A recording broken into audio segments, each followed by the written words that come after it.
सास। पंजाबी में कहावत है, सास चंगी होवे या ते दीवार ते टंगी होवे। संगीता की शादी भी एक ऐसे ही घर में होती है जहां उसकी सास दीवार पर टंगी होती है। ससुर और पति शादी के पहले दिन उसे सास के फोटो के सामने ले जाते हैं, जहां ससुर जी कहते हैं, बेटा बेटा संगीता, ये तुम्हारी सास थी, बहुत नेक और भली, लेकिन थोड़ी गुस्सैल थी। गुस्सा आने पर सब तहस नहस कर देती थी, पर अब ये इस दुनिया में नहीं है। हाँ संगीता, माँ होती तो तुम इनकी कोई बात टाल नहीं सकती थी, वरना तो माँ घर में भूचाल ले आती। संगीता मन में खुश होती है कि अच्छा है कि ऐसी औरत अब इस घर में नहीं है, लेकिन दिखावे के लिए वो जैसे ही सास की फोटो के सामने हाथ जोड़कर खड़ी होती है, ये क्या? सास उसे देखकर मुस्कुराने लगी। संगीता आंखों को मलकर एक बार फिर से देखती है, लेकिन फिर सास के चेहरे का भाव, भंगिमा यानी एक्सप्रेशन बिल्कुल बदले होते हैं। वो अपने पति और ससुर को कहती है, माँ की तस्वीर तो स्माइल कर रही है। ना ना बेटी, ये कैसे संभव है? जरूर तुम्हें कोई गलती हुई होगी, ऐसा कैसे हो सकता है? लगता है तुम शादी की सारी फॉर्मेलिटी करते करते थक गई हो, तुम्हें आराम की जरूरत है संगीता। खैर, सारे संगीता की बात को इग्नोर कर कमरे में चले जाते हैं। वैसे सास की फोटो पर एक्सप्रेशन एक के बाद एक बदलते ही रहते हैं। सुबह होती है, पति और ससुर को काम पर भेजकर संगीता कमरे की सफाई करने में लग जाती है कि तभी उसे आवाज आती है, टेबल ठीक से साफ करो। ऐसे भी कोई टेबल साफ करता है? इससे अच्छा तो ये गंदा ही था। किसी औरत की आवाज सुन संगीता दंग रह जाती है और सोचने लगती है कि आवाज कहाँ से आई।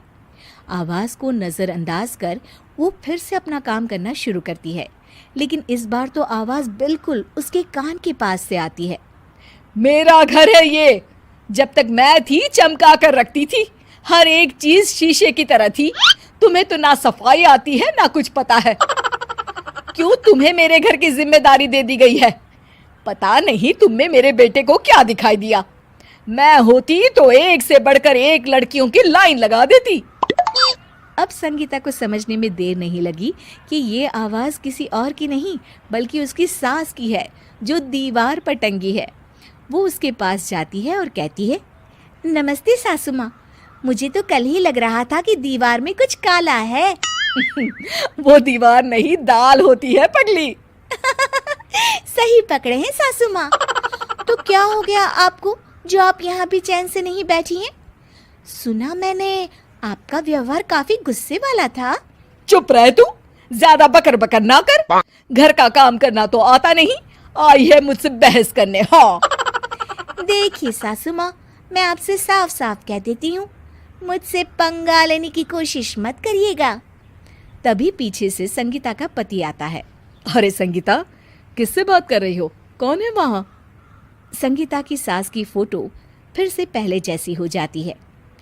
आपकी माँ से कह रही थी कि मुझे काम करना आता। अरे संगीता, माना सास के ताने हर बहू को अच्छे लगते हैं, लेकिन यहाँ तो माँ है ही नहीं। तुम तो फोटो से ही तुम भी लाजवाब हो संगीता। किसी को विश्वास नहीं होता कि संगीता अपनी मरी हुई सास की फोटो से बात करती है। वहीं आए दिन संगीता की सास संगीता को किसी न किसी बात पर आते जाते ताने देती। संगीता को भी अब सास के तानों और उनसे बात करने की आदत हो गई।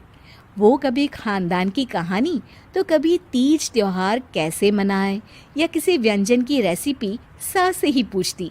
सारा दिन घर में अकेली संगीता की सास अब उसके लिए तानों के साथ पक्की साथी की तरह भी रहने लगी थी, जो किसी और को नहीं बल्कि संगीता को ही सुनाई देती। तो देखा आपने, सास बहू का रिश्ता हर रिश्ते से ऊपर होता है, फिर चाहे वो खट्टा हो या मीठा।